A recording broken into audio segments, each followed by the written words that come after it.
Hi friends, ఇప్పుడు నేను మీకు చూపించబోయే వీడియో వచ్చేసి ఖచ్చితంగా నేను పెట్టే కొలతలతో కనుక మీరు పెడితే ఉసిరికాయ ఆవిరి పచ్చడి అండి. ఇది ఉసిరికాయల్ని మనం ఆవిరి మీద ఉడికించుకొని పచ్చడి చేస్తామన్నమాట. ఇది సంవత్సరం పాటు నిల్వ ఉంటుంది. ఇలా స్టవ్ మీద ఒక గిన్నె పెట్టుకొని అందులో వాటర్ వేసుకొని హోల్స్ ఉన్న గిన్నెలు ఉంటాయి కదండి, ఇట్లా ఆవిరి మీద ఉడికించుకోవడానికి మనం కడిగి తుడిచి ఆరబెట్టుకున్న ఉసిరికాయలను ఇందులో వేసుకొని నేను కేజీ తీసుకున్నాను. కేజీకి మీకు పచ్చడికి కూడా మెజర్మెంట్స్ చెప్తానండి. వీడియో కంప్లీట్గా చూడండి. పచ్చడి పెట్టడం రాని వాళ్ళు కూడా ఈజీగా పెట్టేస్తారు ఇది చూస్తే. ఒక 10 మినిట్స్ ఇలా ఆవిరికి ఉడికించామనుకోండి, ఉసిరికాయలు అనేవి మెత్తగా అవుతాయి అన్నమాట. మరీ మెత్తగా కావు, మెత్తగా కాకుండానే ఒక 3 to 5 మినిట్స్ ఉడికించండి. మనకి ఇలా పట్టుకుంటే తెలిసిపోతాయి కదా, ఇవి లైట్గా ఉడికిపోయినాయి అన్నమాట. ఇలా ఉడికిపోవడం వల్ల ఏంటంటే ఉసిరికాయలో ఉండే వగరతనం అనేది పోతుంది, టేస్ట్ బాగుంటుంది. ఇప్పుడు ఈ ఉసిరికాయలన్నిటిని మనం ఒక ప్లేట్లోకి తీసేసుకుందాం. వీటిని కాయల పలంగా పెట్టామనుకోండి, లోపల గింజ ఉంటుంది కదా, ఆవిరి పడతాం కాబట్టి లోపల చెమ్మ ఏదన్నా ఉంటే కనుక పచ్చడి ఎక్కువ రోజులు నిల్వ ఉండదన్నమాట, పాడైపోతుంది.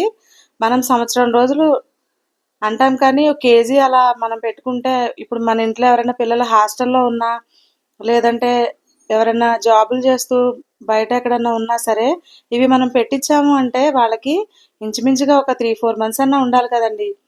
అందుకనే మనం పచ్చళ్ళు పెట్టేటప్పుడు తడి అనేది లేకుండా ఉంటే పచ్చళ్ళు బాగుంటాయి అన్నమాట. ఇప్పుడు వీటిని మనం ఇలా తీసుకున్న తర్వాత చల్లారనివ్వాలి. ఒక 10-15 నిమిషాల పాటు చల్లారనివ్వండి. వీటిలో ఉండే సీడ్స్ని మనం రిమూవ్ చేయాలి కాబట్టి మనం పట్టుకుంటే వీలుగా ఉండేలాగా చల్లారనివ్వండి. బాగా చల్లారని అనుకోండి, గింజలు వాటి నుంచి అవే వస్తాయి. యాక్చువల్గా ఏంటంటే ఉసిరికాయ పచ్చళ్ళలో మనం ఈ గింజలను అనేది మనం కాయలో పెట్టినా కూడా ఆ గింజలు అనేది తినం కదా. అలాంటప్పుడు ఆ గింజలు అనేవి లేకుండా పచ్చడి ఎలా పెట్టుకోవాలనేది ఈ వీడియోలో అనమాట నేను చూపించేది. ఇది మనం ఎన్ని రోజులైనా నిల్వ ఉంచుకోవచ్చండి, ఫ్రిడ్జ్లో పెట్టాల్సిన అవసరం లేదు, బయటే పెట్టుకోవచ్చు. మీకు గనక ఈ ప్రాసెస్ నచ్చితే మీరు ఒకసారి ఇలా ట్రై చేయండి. 1 కేజీ నచ్చింది అనుకోండి, నెక్స్ట్ టైం నుంచి కూడా మీరు ఇలా ట్రై చేయండి, కానీ ఖచ్చితంగా మీకు నచ్చుతుంది. చూసారా, ఇలా వీటిలో ఉన్న గింజలన్నీ తీసేయాలి. ఉసిరికాయ అనేది అరచేతిలో ఉసిరికాయ ఉంటే ఆరోగ్యం మన చేతిలో ఉంటుంది అని అంటారండి పెద్దవాళ్ళు.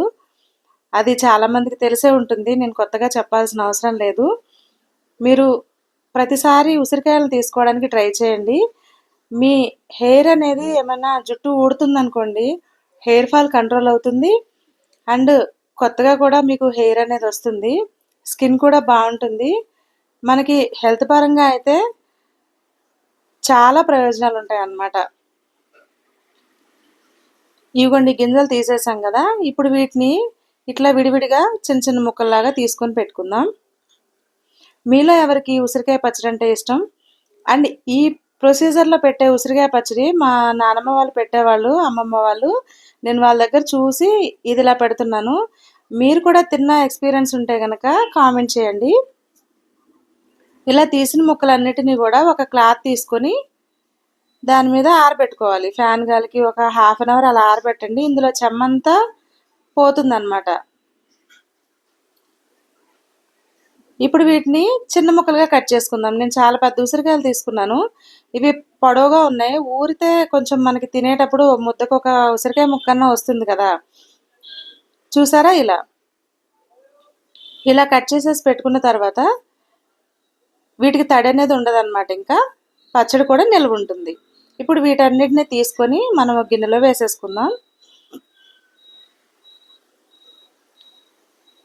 ఇప్పుడు నేను పచ్చడి కలపడానికి మీకు మెజర్మెంట్స్ అనేది ఏమేమి తీసుకోవాలి, ఎంత తీసుకోవాలనేది చెప్తాను. ఇలా ఒక గిన్నె తీసుకోవాలండి. నేను ఒక కప్పు పెట్టుకున్నాను వీటి మెజర్మెంట్స్ మీకు చెప్పడం కోసం. ఏ కప్పుతో అయితే తీసుకున్నామో ఆ కప్పుతోనే అన్ని కొలతలు చెప్తాను. దీనికి మీరు ఏదైనా బౌల్ పెట్టుకోండి. ఈ బౌల్తో వచ్చేసి 4 గిన్నెలు అనమాట అయినాయి నాకు.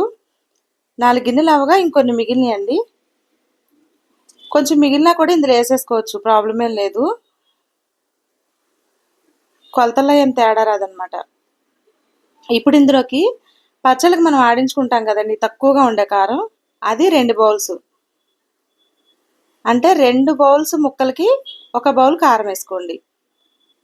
ఇప్పుడు సాల్ట్ వచ్చేసి ఇట్లా తలగొట్టినట్టు తీసుకుంటాం కదా, అలా 1 బౌల్ తీసుకొని దాన్ని కొంచెం తగ్గించేసుకోండి. మీకు కావాలంటే మళ్ళీ తర్వాత వేసుకోవచ్చు అనమాట.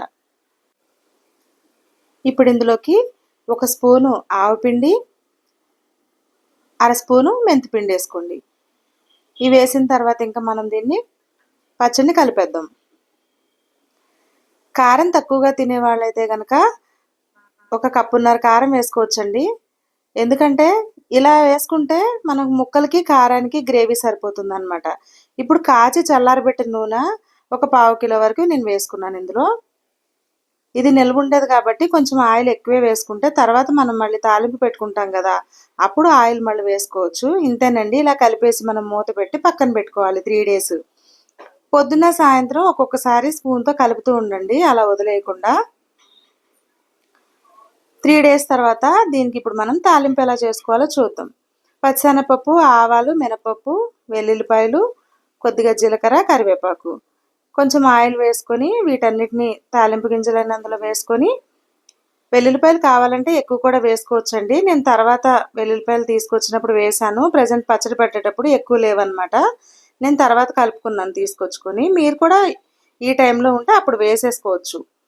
నేను తక్కువగా ఉన్నాయని చెప్పేసి వేయలేదు. ఇది 3 రోజుల తర్వాత ఇలా ఊరుతుందన్నమాట. మనకి గ్రేవీకి గ్రేవీ ఉంటుంది, ముక్కలు కూడా సఫిషియెంట్గా ఉంటాయి. చూసారా? ఇప్పుడు దీంట్లోకి మనం ఈ పచ్చడి మొత్తాన్ని కాకుండా ఎంత కావాలో అంత ఎప్పుడు కావాలంటే అప్పుడు పెట్టుకుంటే ఫ్రెష్గా ఉంటుందన్నమాట పచ్చడి. కలిపేసి పక్కన పెట్టుకొని మనకు కావాల్సినప్పుడు తాలింపు పెట్టుకోవచ్చు. ఈ పప్పులు అనేవి మంచిగా క్రిస్పీగా ఉంటాయి. మనం ఎప్పటికప్పుడు తాలింపు పెట్టుకుంటే పచ్చడి కూడా ఫ్రెష్గా అనిపిస్తుంది. నేను ఎంత కావాలో అంత తాలింపు పెట్టానండి, మొత్తం వేయలేదు. ఉన్నది వేరే దాంట్లోకి మార్చేసుకొని నాకు ఎప్పుడు అవసరమైతే అప్పుడు తాలింపు పెట్టుకుంటాను నేను. ఆయిల్ అయితే ఇప్పుడు మనం వేసిన ఆయిల్ సరిపోతుందండి. ఖచ్చితంగా కొలతలు వచ్చేసి 1 కేజీ ఉసిరికాయలు తీసుకున్నాను. వాటిని ఉడకబెట్టేసి ఆరబెట్టుకొని తర్వాత వాటిని ముక్కలు మెజర్ చేసుకొని కారం కలుపుకోవడమే. వెయిట్తో ఇంకా ఉసిరికాయల వెయిట్తో మనకు సంబంధం లేదు. ఇలా నా ఛానల్లో ఉసిరికాయకి సంబంధించి ఉసిరికాయ పండుమిర్చి అండ్ ఉసిరికాయ తొక్కు వీడియోస్ ఉన్నాయండి. ఒక 2-3 రకాల పచ్చళ్ళు పెట్టాను. పండుమిరపకాయలు, నిమ్మకాయ పచ్చడి కూడా ఉంది. ఇప్పుడు దీనికి టేస్ట్ ఒకసారి చూద్దాం, ఉప్పు కారం ఎలా ఉన్నాయో. తాలింపు వేసేసాం కదా, కొద్దిగా ఉప్పు తగ్గిందండి. కారం కూడా కొంచెం లైట్గా అనిపిస్తుంది, అందుకని నేను నిమ్మకాయ వేసాను. ఎందుకంటే ఉసిరికాయలో పులుపు ఎక్కువగా ఉండదు కదా కారంలోకి రావడానికి. మామిడికాయకి అయితే కారంలోకి పులుపు వస్తుంది, దీనికి రాదు కాబట్టి ఒక హాఫ్ చెక్క నిమ్మరసం పిండుకున్నాను. పచ్చళ్ళు అనేవి మెజర్మెంట్ కరెక్ట్గా పెట్టుకుంటే తర్వాత మనం ఎంత కావాలంటే అంత ఉప్పు కారాలని మనకి అడ్జస్ట్ చేసుకోవచ్చు. కారం ఎక్కువైతే కొద్దిగా నిమ్మరసం వేసుకోండి, సరిపోకపోతే కనుక ఉప్పు సరిపోకపోతే కొద్దిగా ఉప్పు వేసుకోండి, అంతే. ఉప్పు మాత్రం కొంచెం పచ్చళ్ళలో ఎక్కువగా ఉండాలి. ఇలా డబ్బాలో నిల్వ చేసి పెట్టుకున్నానండి. ఉన్న పచ్చడిని ఇలా జాడీలోకి పెట్టుకున్నాను. ఎప్పుడు ఇంట్లో పచ్చళ్ళు పెట్టినా కూడా అందులో అన్నం కలిపి నేను మా పిల్లలకు పెడతాను అనమాట. అది వాళ్ళు చాలా ఇష్టంగా తింటారు. ఇప్పుడు కూడా ఇది కలిపాను, చాలా బాగుందన్నమాట. మీరు కూడా ఈ పచ్చడి ఒకసారి ట్రై చేయండి. నా ఛానల్లో ఉన్న షాపింగ్ వీడియోస్ కానీ, కుకింగ్ వీడియోస్ కానీ, ట్రావెలింగ్ వీడియోస్ కానీ నేను మీతో షేర్ చేసుకుంటాను. ప్లీజ్ నన్ను సపోర్ట్ చేయండి. మరిన్ని వీడియోలు నేను మీ ముందుకు తీసుకురావడానికి ప్రయత్నం చేస్తాను. ఈ వీడియోని లైక్ చేయండి, షేర్ చేయండి, మీ ఫ్రెండ్స్ అండ్ ఫ్యామిలీ మెంబర్స్తో షేర్ చేసుకోండి. Thank you all.